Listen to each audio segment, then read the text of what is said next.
Hello and welcome to Shape the System, where we find and tell the stories that help people to rethink the way the world works. We interview people from all over the world who are helping to change our systems for the better. Shape the System is an independent podcast with support from KPMG High Growth Ventures, who help ambitious founders and their teams scale up for success. More about KPMG High Growth Ventures after the interview. We hope you enjoy this episode. Good. Welcome back, everyone. I don't know if it's morning or afternoon or evening, but it's all looking good. And I'm going to be talking to Mike Haydon today from Off the Grid Shop, actually, I should say. Although I'm sure you shorten it to Off the Grid when you're talking internally, or even what else? How would you call it when you're talking? We call it TOGS internally. TOGS. Oh my god, the Off the Grid Shop is obviously a bit of a mouthful, and we're going to be talking about grids, obviously. And also, maybe some form of new grid, and we'll get to all that a bit later on. So before we get into the show, why don't you just start with kind of, a little bit about your background, how you arrived to be working on this problem, and then we'll dive in. Yep, that sounds good. So 15 years ago, I got into selling solar and batteries. And one of the big things for us was about energy sovereignty. And so 15 years ago, the whole concept was to help people be more self-sufficient for energy, and that included solar and batteries. And so over the time, the business evolved, and a lot of people do solar and batteries for, the feed-in tariffs. That was really never a thing for us. It was all about that energy sovereignty. If someone didn't have, like a lot of our ideal customers, when the grid fails, they can't even flush their toilets because they're not on town water, so their pumps are out. If the power goes down, they lose a whole cool room full of food with, cattle and sheep and, big cool rooms and things like that. So that was really what we focused on for years. And then we started getting more involved in, with the solar feed-in tariffs. We had companies that were doing very similar to what we're sort of doing these days, but they were doing they would call them solar gardens, where people in units could buy solar from other people and things like that. And it just didn't really work. And the whole concept was what they were doing, that they'd put a big solar system in on a business, and then those people who invest in that solar system would get cheap energy from that there. And just never really took off. And it was all about trying to raise all the investors at the same time to put the system in and then sell to all those people. And it just never worked. So from that concept there, we started mining cryptocurrencies with our excess solar and batteries, because that was the most profitable thing to do. Instead of feeding it back to the grid and get nothing with it, we brought Bitcoin miners, and we could mine, it was about a 3-month payback period on the mining equipment. So we did that for a bit of time, and then we had a flood through our town, and we lost everything overnight. The water went, close to 4.5 meters higher than it ever been before. So we were in an area that we were meant to be flood free. So that was a painful night that night. And so out of that there, I'd been working with these guys that had contacted me about this peer-to-peer software.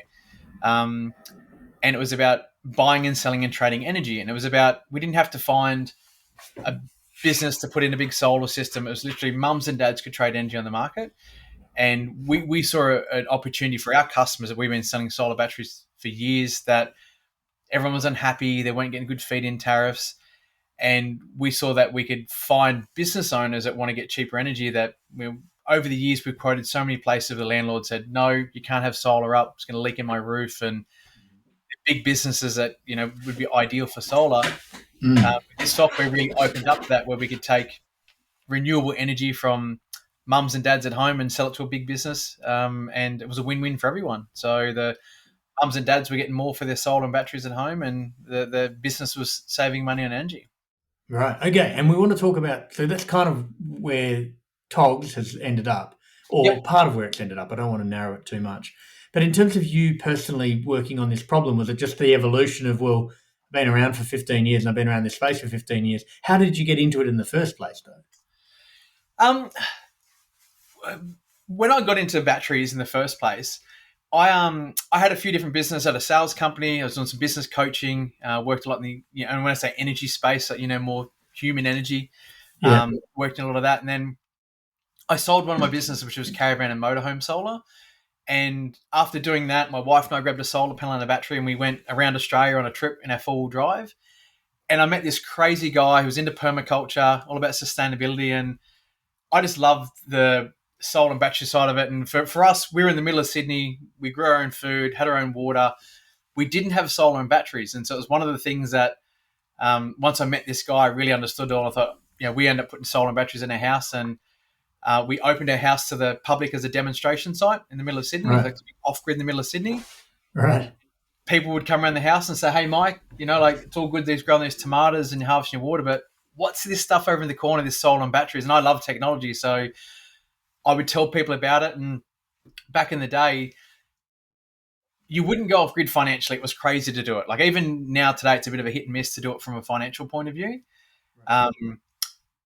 People wanted it though from that energy sovereignty. So people started asking me about it all, and so I started trying to help these people get solar and batteries installed like I did, and it just become a business, So Yeah, I love it. So it was a true find a serendipitous encounter, and then follow the rabbit and see how far the rabbit hole goes, kind of thing. That's it. Yeah, super fun. Well, you kind of answered my first question there, because like the way that we typically set up this show is that we start with kind of what does the world look like today, and in a provocative way, the first kind of question I wanted to ask was, do we really need grids anymore? And I think I know the answer, but what I'm trying to kind of get at here, like how much as a society, and I think as a retail energy consumer, and that's the kind of who I'm focused on, maybe businesses as well, do we still need grids? And what do we even mean when we're asking a question like that or talking about that? Yeah. So with the grid, the poles and wires, how I like to think about it, it's definitely when I first started doing this and taking people off grid, and we wouldn't disconnect the grid, but we'd turn it off. We wouldn't feed back to the grid. And then I met a guy one day and he said, "Mike, what really opened my eyes up to it is like, because when you're off grid and your batteries are full, your solar panels turn off. Right. So the power's got nowhere to go, so it doesn't produce anything."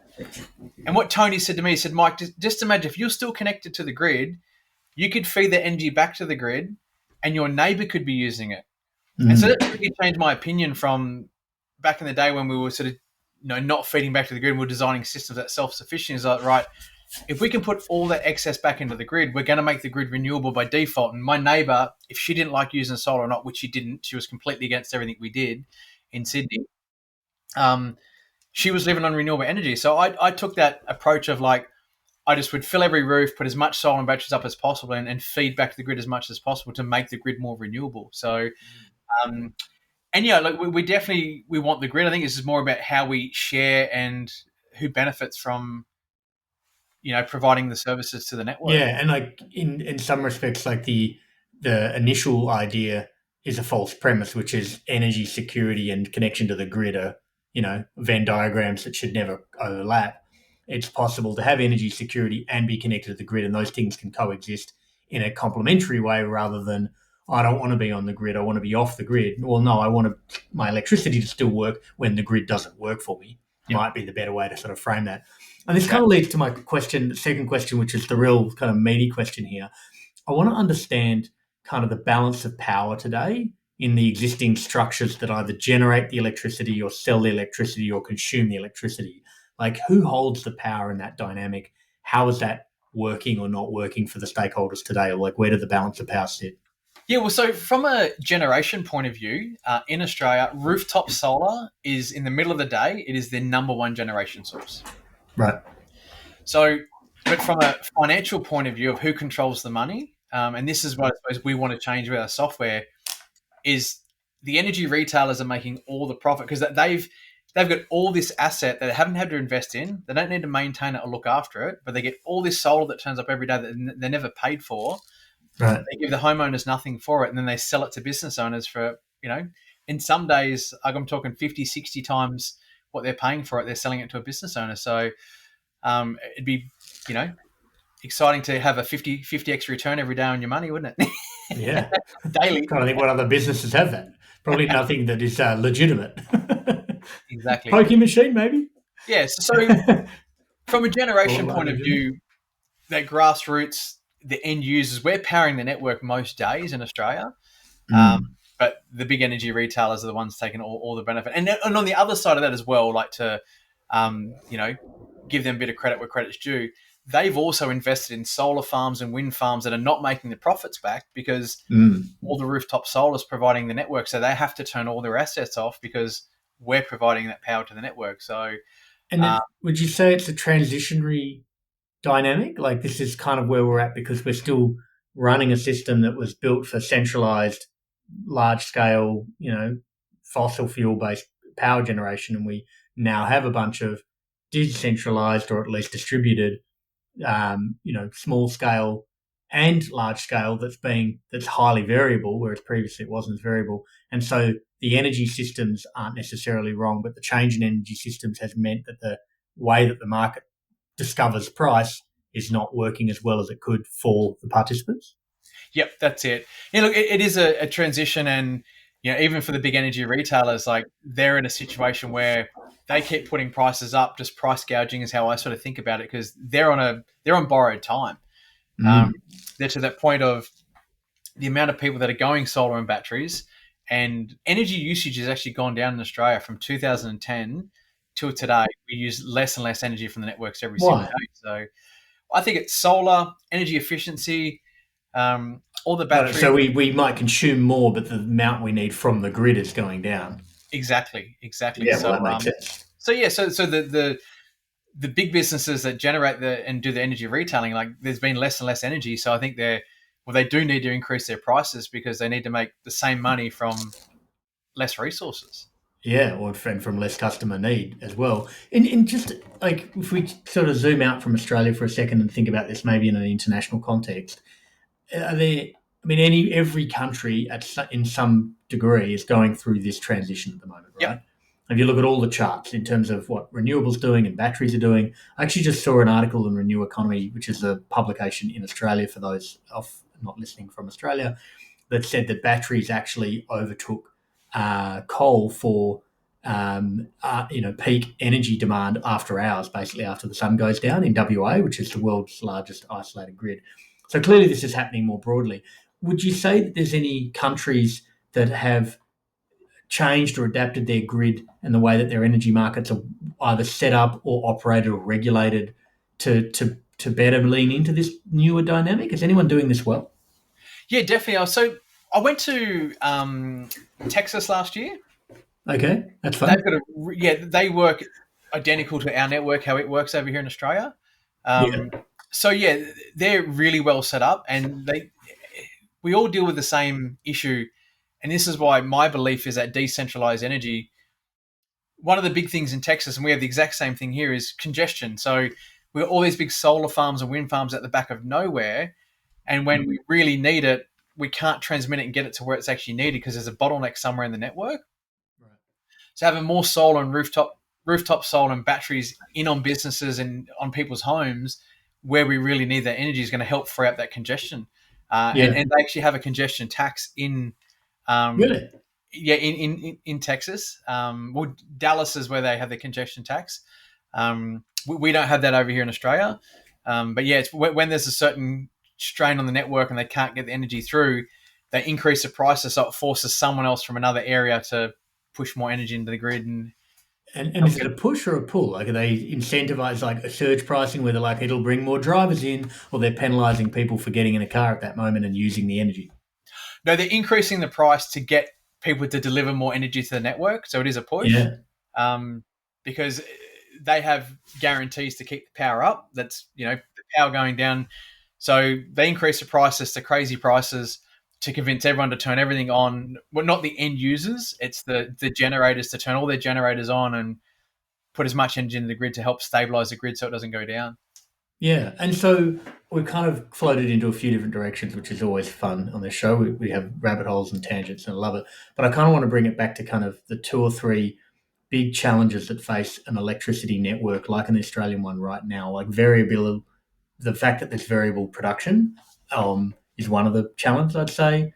The fact that there's highly variable price depending on how you're producing it and when you're producing it, which is a function of how you're producing it. What are the other one or two maybe big factors that are causing the electricity system that we have today and the problems inherent in that? I think the biggest thing it always comes down to is who's benefiting from the investments. And I think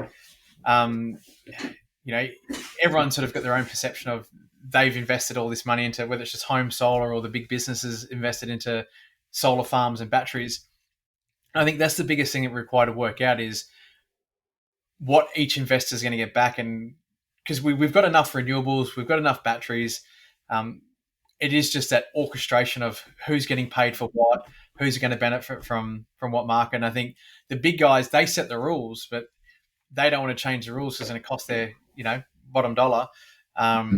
Because there is a better way of doing it, but it's just going to cut their profits. And they're the ones at the moment that lobby and set all the rules for how the market works. So, it's interesting. So that's the kind of there's kind of a incumbency challenge as well, like in any market, obviously, where there's a large group or a small group of large vested interests, that have a desire to keep things working the way they work because they've already made investments on expectation that the market will operate a certain way and function a certain way.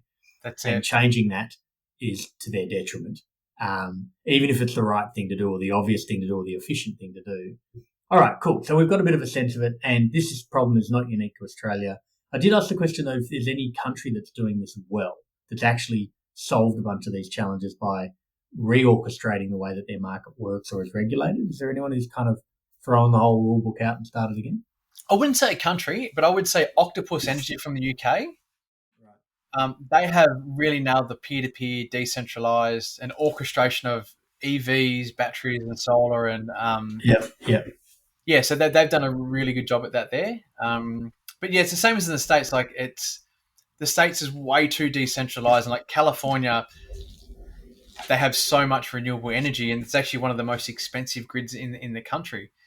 Right. Because they have all this abundance of solar in the middle of the day and then not enough generation of a nighttime. So it's like the businesses are making no money over daytime and then making an absolute fortune of night because they need to make that money back. So, right. I don't think there's anyone really out there doing it well.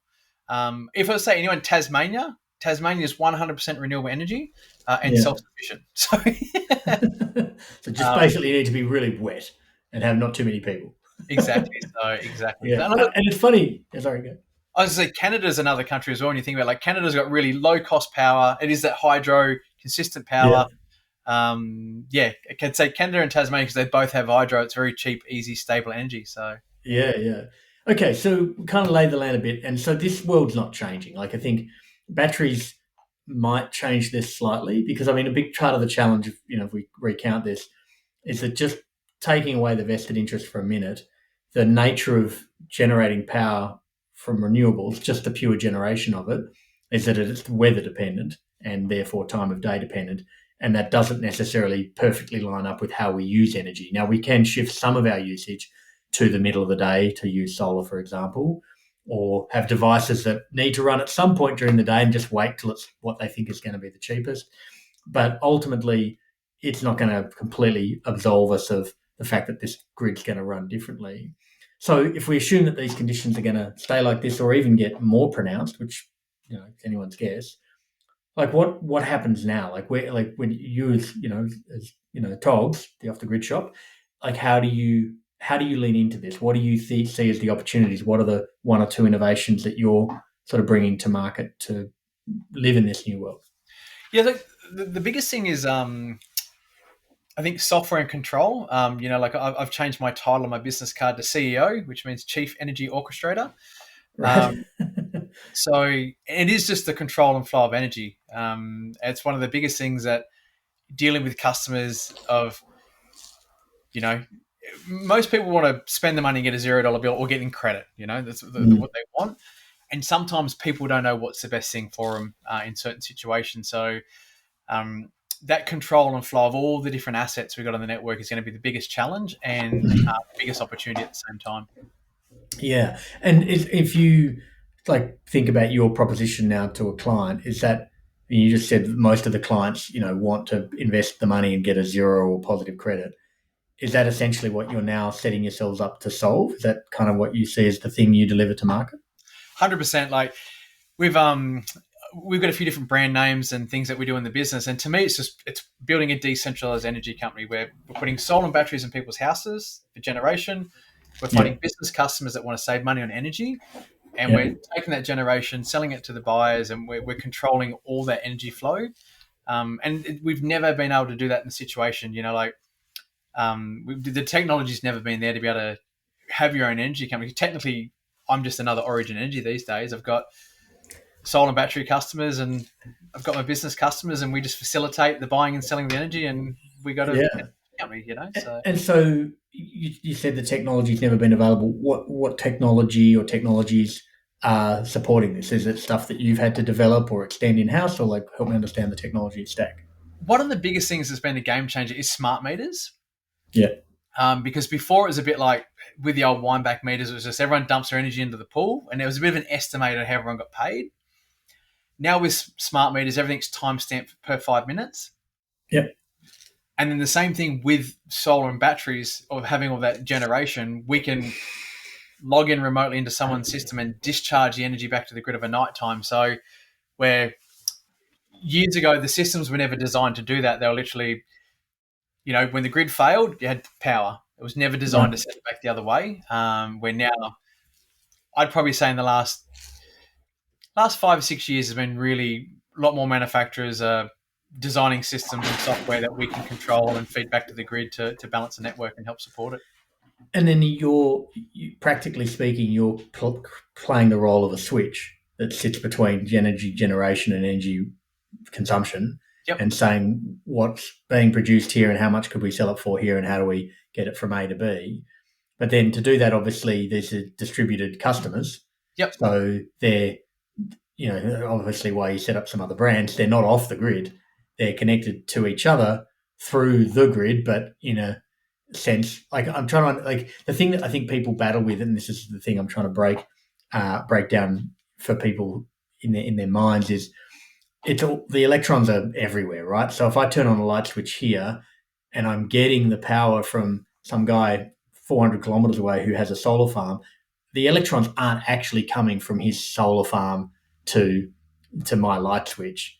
The electron exists at the point where I have a light, and the consumption exists here. I'm trying to understand how you layer the technology on the grid infrastructure and make it work. So I get in trouble for saying this all the time, but look, the world's built on Excel spreadsheets. Literally. That's completely true. You shouldn't get in trouble for that. You should be celebrated for it. At 9 a.m. every morning, we get all the data from everyone's meters. Yeah. And we just match it up. So, it's just that simple. So, it's a straight reconciliation. Okay, you use this much, you use this much. So how do you then layer on, the opportunity here is someone who's got the solar farm, who's getting a 1 cent feed-in tariff or maybe nothing. Yep. And instead you're able to say to them, look, we can give you a higher tariff because we're going to sell it to this business owner who would otherwise have to pay 40 cents and they're instead going to pay 20 cents, and we're going to take a margin in the middle. And in practical terms, you're essentially a billing agent for one and a billing agent for the other. Does it make you a retailer? Like, what does it make you? So we don't actually charge, we don't make anything in between. So how we work, we actually charge the business customers a fee. Yeah. At the moment, our generators, we're working on give them access to a software. They'll pay subscription for the software, which will do all the smarts. Yeah. And then our business customers just pay us to get them cheaper energy. So, and how we do that is we find people with solar and batteries to match it up. Yeah, definitely. So that's pretty much how we make money. Is we just charge the business customers a fee to get them cheaper energy, and the more we save them, the more we charge them. Yeah, and then it coexist with the way the rest of the energy grid works? Then, like, that's what I'm trying to understand, how you layer it into or on top of or adjacent to their normal grid, because they're still plugged into the grid that's provided by Endeavour or whoever the distributor is at the point. So they'll just change energy retailers. Yeah. So they'll get a separate bill from the company we use that allows us to do this. Got it. Okay, cool. So there's essentially an infrastructure layer that you as a provider or as a support partner or whatever can plug into. And then that kind of feels like Gen 1 version of your vision for this. So, like, where does this go from here? Like, you have smart meters, I'm familiar. I was very early playing around with Power Ledger back in the day, which is a crypto-related thing. Like, how do you see some of this evolving, or how are you going to be part of that evolution, I guess? So the Australian market's actually ready for crypto, like ready to be on the blockchain. Yeah, energy market you're talking about. Yeah, the Australian energy market. Yeah, so all our meters are blockchain ready. Are they?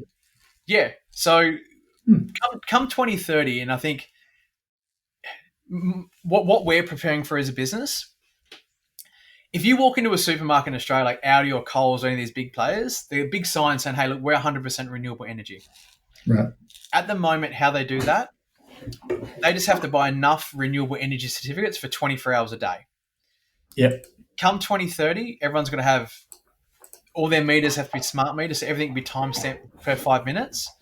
So come 2030, if any of these big supermarkets want to say we're 100% renewable, they need to buy the energy in the 5-minute blocks of a day when they were using the energy.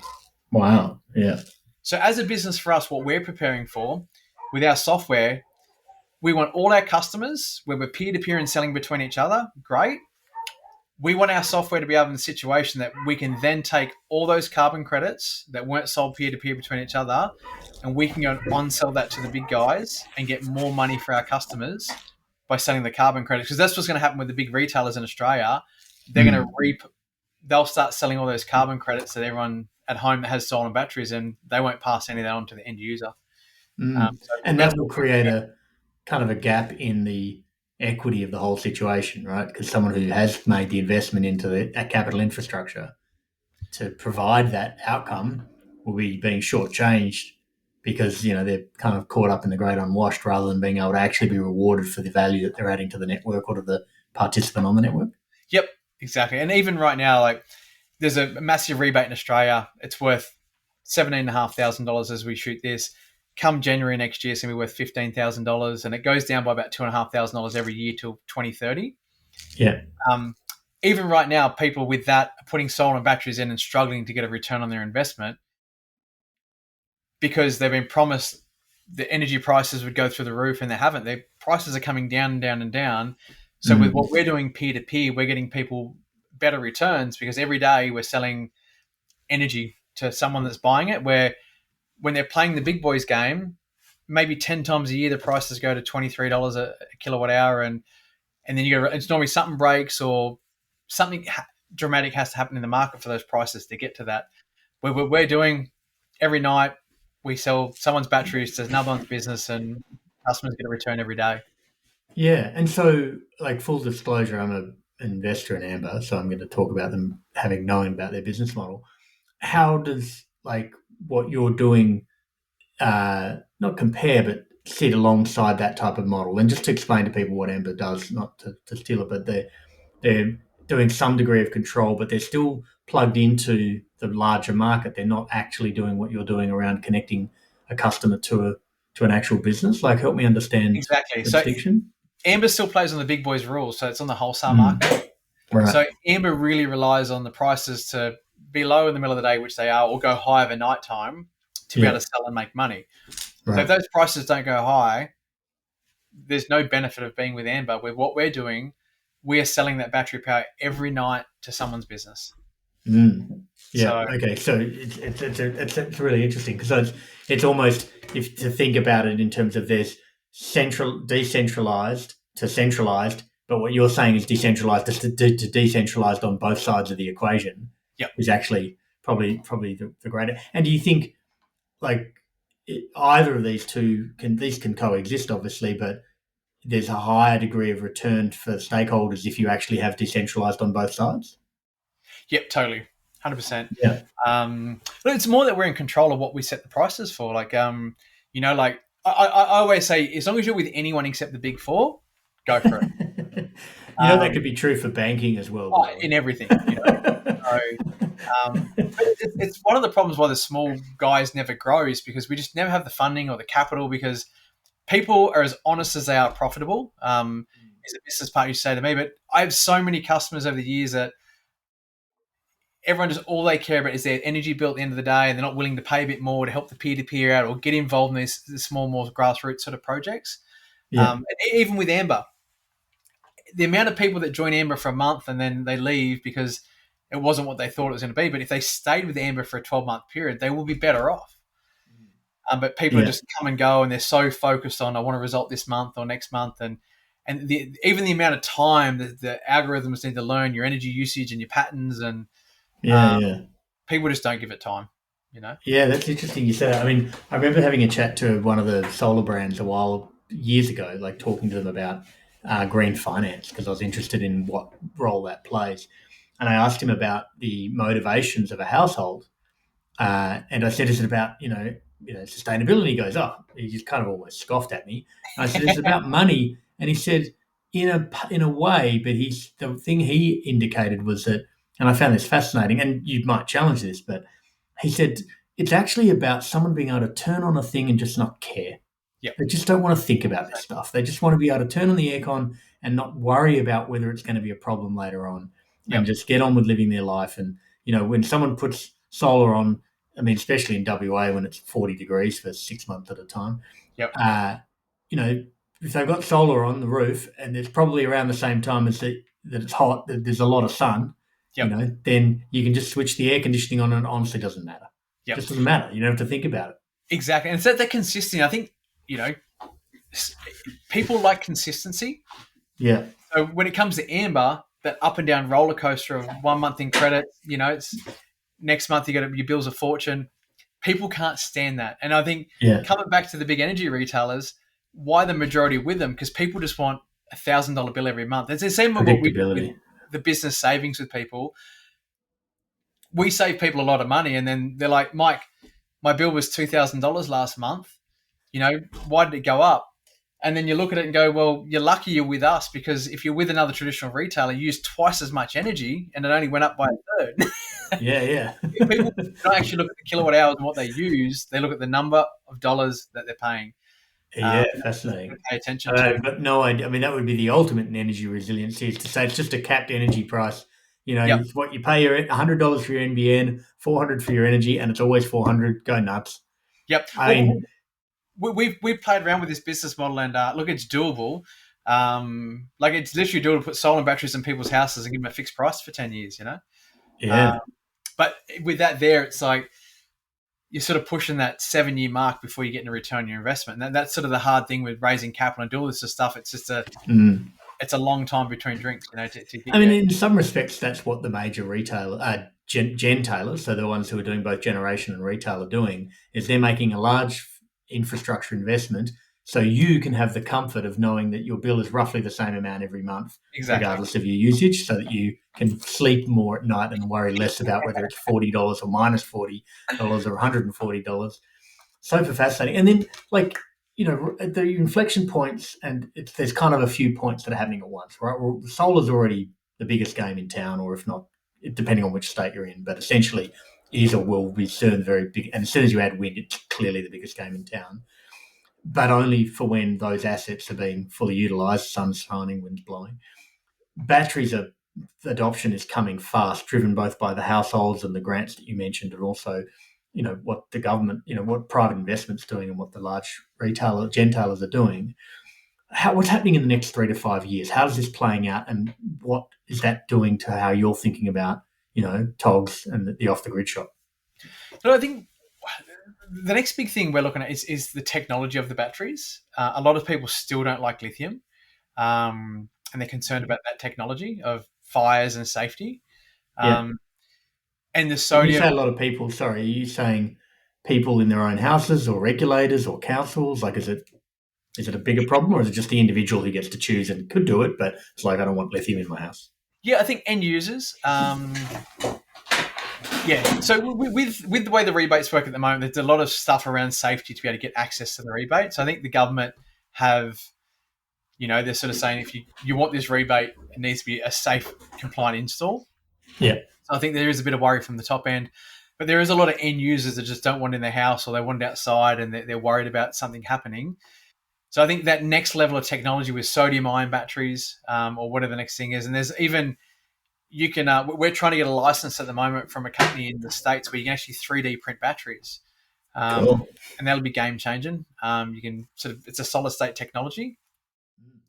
But yeah, I think that the biggest thing is going to be software. Is going to be with all this facilitating the orchestration of the control of energy, and that's going to be the winner.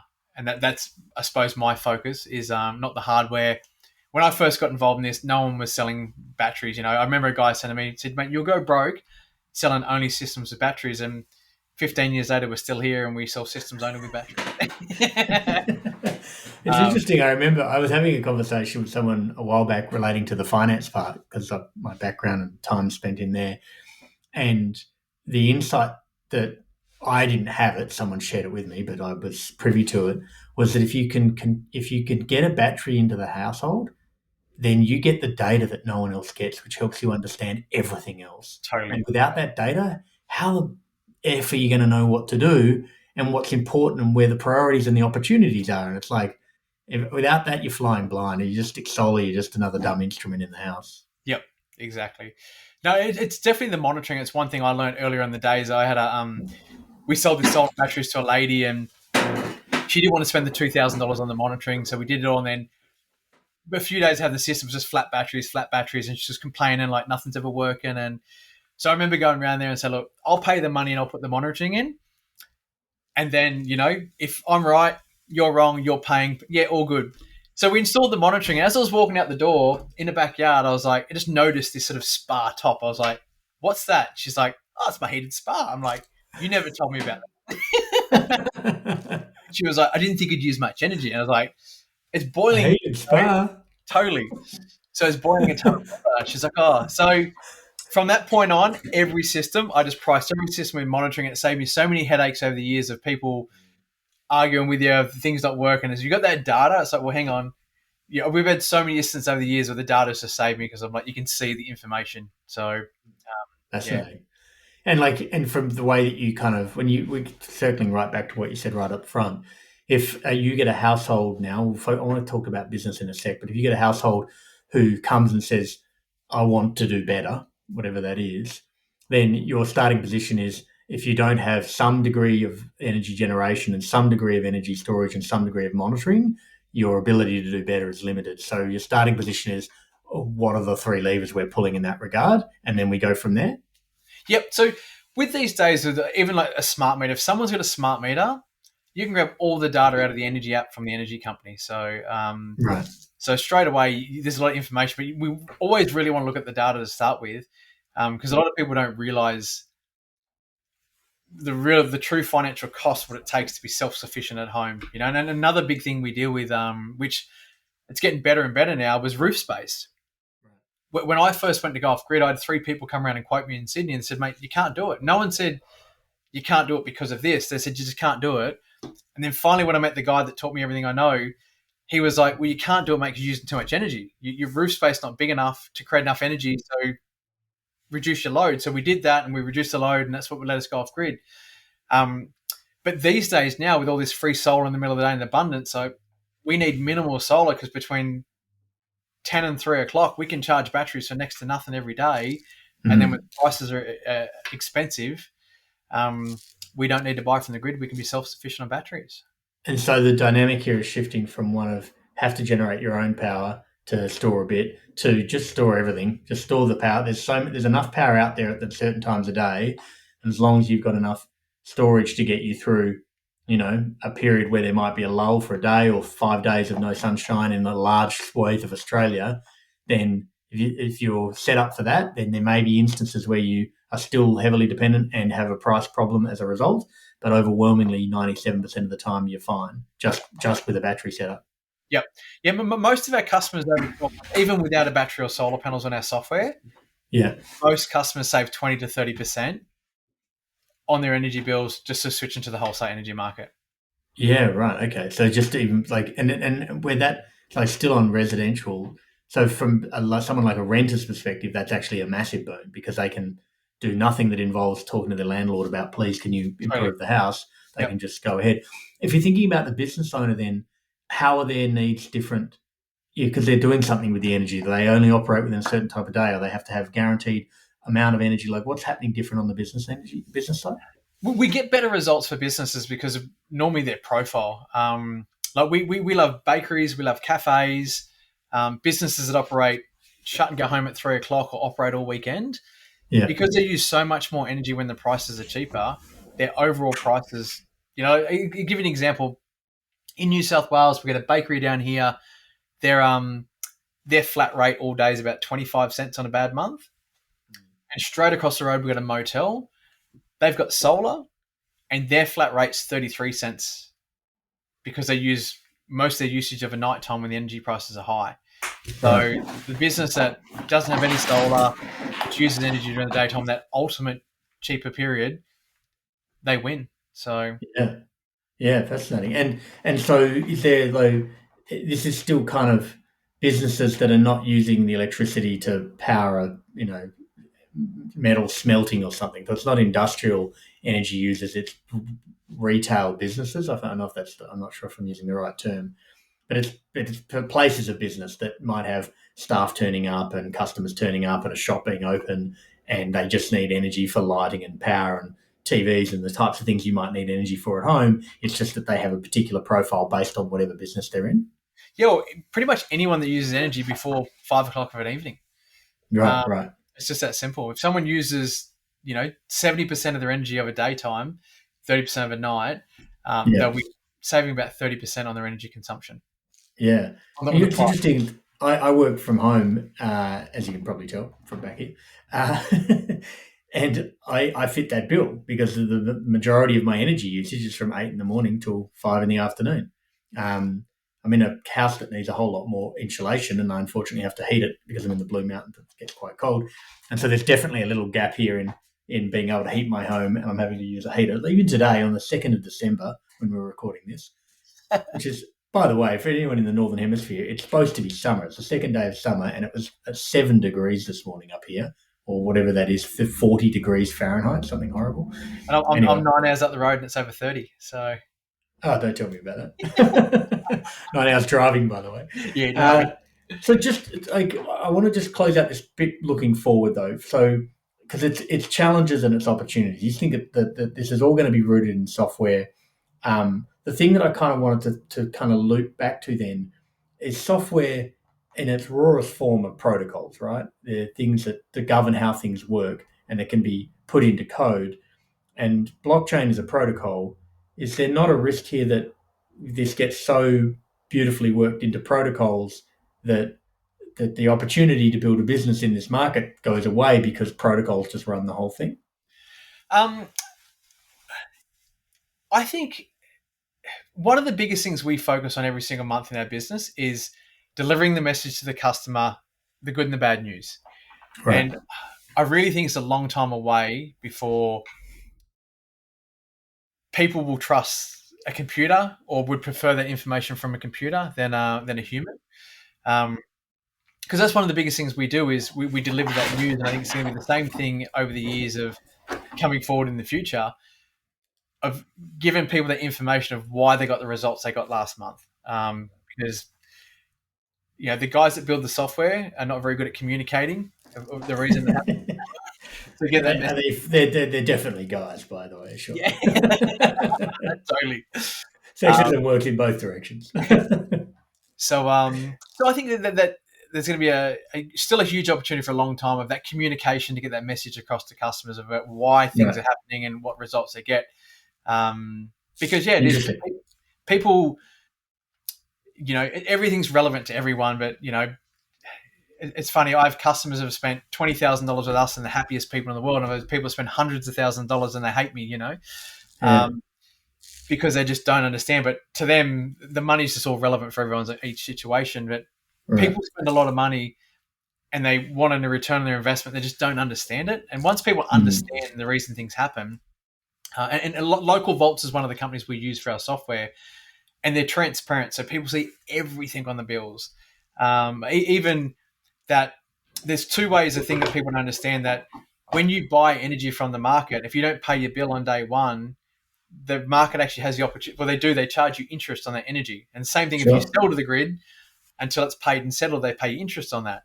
So there's all these things that come up on bills and transparency, and we've got all the documentation written out, but people don't read it. They still get emotional when they see they get charged interest for their energy, or so that communication there to educate people on it and what's the reason they got the results that they got. I think there's a big opportunity there to facilitate that somehow. Yeah, that's really interesting. I've never really thought about it too much like that. When you were talking, that it reminded me of my brother at some point when we in another completely different context, recommending a certain lender for a home loan, and his first question to me was, "Do they have a branch where he lives in Perth?" And I was like, "Well, they don't." I'm like, "Why is that an issue?" He goes, "Because I need to be able to walk in somewhere and bash my fists on the table if there's a problem." And obviously, he was being dramatic, which is not like him. He's actually not that dramatic. But the point he's making is quite a valid one, which is if it's an issue, I need to be able to attach the issue to someone, and you can decentralize to the cows come home. But ultimately, this energy and banking and a few other things that we consider to be massively critical infrastructure for our day-to-day, internet probably as well, someone needs to have accountability, right? And that needs to be a company and an entity and individuals who we talk to on the phone or whatever, and the software that might make this thing run more and more and more efficiently as a system might be decentralized, but ultimately there's still the provision of a service by an individual to facilitate that, or at the very least, as you said, communicate that.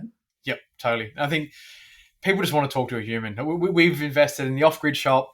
We've invested in courses and software and documentation. We've printed stuff out. And when, the most common issue I deal with on a Sunday morning is generators running out of petrol. The circuit breaker's tripped on the generator because it's always wet. The RCD doesn't like moisture, so on and so on. Doesn't matter how much. No one knows what an RCD is. What the hell's an RCD? It's the safety switch to circuit breaker. So when you stick a fork in the power point, you won't die. Okay, so still, I don't know what it stands for, though. Have you forgotten what it stands for? Well, technically, it's an earth leakage device. So it should really be called an ELD. Right, okay, great. Maybe we should rename the RCD to another TLA, which is the LCD. Got it. Yeah. ELD. Amazing. Fascinating. Sorry. So it's people want to call because they want their problem solved fast. I think talking to a human is going to be the best way because that's what we're just used to doing. Picking up the phone, someone answers it, they tell us what we want, we move on with life, So I think that's a cultural thing that we want to work on. And I know for us as a business that we've worked and run a lot of webinars and education and trying to drive people to come to the webinars, but you can't say to someone on a Sunday morning, we got no power, just wait till Wednesday's webinar to come have that conversation, Yeah. I mean, I think, getting back to a point that you kind of made earlier that we spoke about, which was, in a lot of respects, people don't want to know how this stuff works. They just want to turn things on and for those things to be on. And when they get a bill, for the bill to be somewhere in the order of believability of what they expected it to be.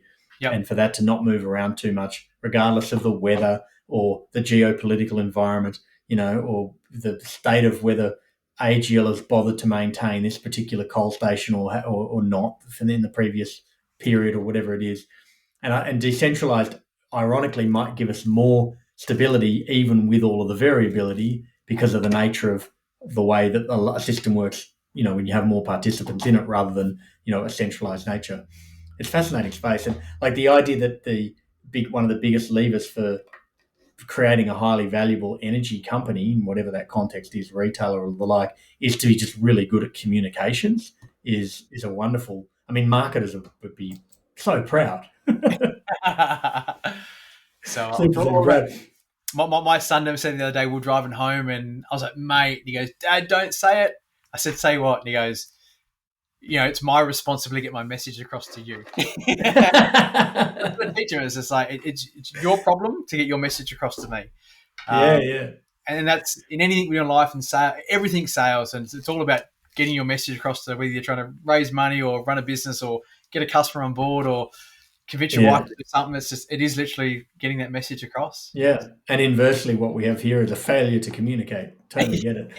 I'm going to close out with one question, which I love asking everyone now that it's taken me 5 years to get a good question to have at the end of this show because I was never sure how to end them. But this one seems to be working, which I want to understand. What is your favorite part about working on this problem and your least favorite? And you can answer in either order. No, I know both of those. Look, I love the whole of helping people. Like, come back to the reason I got in the industry is about energy sovereignty. Yeah, and I love people that they're more in choice and they've got the choice to, set their prices, sell their energy whoever they want. That they're more in control to do what they want. And I love that part about what we do, and we help people be self-sufficient. The least part about what I do is that emergency. And to most people, everything's an emergency. And software on the weekend made me feel so good when I read that stuff about Airbus with the software update for all the planes. There's not one manufacturer we deal with right now that we don't have software issues with, and that's one of the hardest things with all this, what we're doing. Right. And the minute someone's system's not working, it's an emergency. And, I know it's not that bad. It'll be fine. It might cost them $1 or something, but to them, they want everything dropped and to be fixed now because it's going to cost them $1 and they've got a 30,000 system to pay off. So that's probably having to deal with software is easily anyone in software. If you ask them that question, their least favorite thing is dealing with software for sure. Yeah. Maybe dealing with customers, but for software, it's funny. I've got an anecdote around that. My previous company was software for mortgage brokers back in like the early 2000s. And we were a small company. We had 2 engineers, and software was hard back then. Like you basically had to arrange ones and zeros. It's not like you just hand it to an AI and vibe code it. Like it was, and to be fair to software engineers, it's also pretty challenging today. But point being was that we had a broker who used our software, and he actually said to us, look, Vince, if you made the software, he was complaining because something didn't work correctly or the way he wanted it to in the software. And he made the point, look, Vince, if you made the software that flew the planes, we'd all be dead by now. And my response to him was, if you gave me the budget that the airline companies have to produce software, you'd have a whole lot better software than what you've got. And I think a lot of the frustration in anything that is software-based is that it's unbelievably complex and you have, I would say, a relatively small number of people for this highly variable, highly interdependent system that's amazingly complex, but problematically doesn't look like it is. If you pull a map out of your phone that's designed to monitor your energy, and you're like, how could it be complex? It's only got 2 screens and 4 buttons. Yeah. And one of the big thing, a lot of the companies we're working with at the moment, they want to take their data, because at the moment we're pushing for data between 1 and 5 seconds. Right. They want to push it to a minute. So, because all their solar companies have sold solar and batteries, and then they've got to run their software forever and a day with no extra income, except for the next system they sell. And they're realizing how expensive the data is to give people that 1 second to 5 second information. So that's a big challenge we're dealing with at the moment. Of the solar manufacturers are like, this is costing us a fortune to give you this information. And so that'll be another cost that we have. We'll drive the cost of energy down to next to nothing, and then you'll be paying for the 1 second data because you want the information to make it happen faster and make you more money. So, Well, I mean, with any luck for you, Mike, you'll be able to abstract away from the software problem and just focus on the communication problem. I would love it. So, if that could be my role, I won't say no to anyone offering. So, in the energy we'll check back in. Amazing, Mike. Well, thank you so much for being on the show today. We did cover a lot of ground, and I love it. It was very much a spread of stuff there, and I wish you guys all success for the next 15 years as well. I'd love to see where you land on the other side of this. Awesome. Thank you. Appreciate it, Vincent. No problem.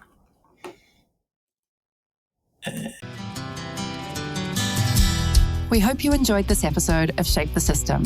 As usual, if you'd like to suggest a guest, someone that you know who's helped change a system for the better, please go to www.shapethesystem.org, click on the top right-hand corner, then click Suggest Guest. Make sure that you click subscribe so that you get the new episode. Shape the System is an independent podcast with support from KPMG High Growth Ventures. Connects founders to the services they need along their journey. Whether you are looking to refine your strategy, mature your finance function, prepare for a capital raise, expand abroad, or simply comply with regulatory requirements, they provide you with the support you need to drive your business forward.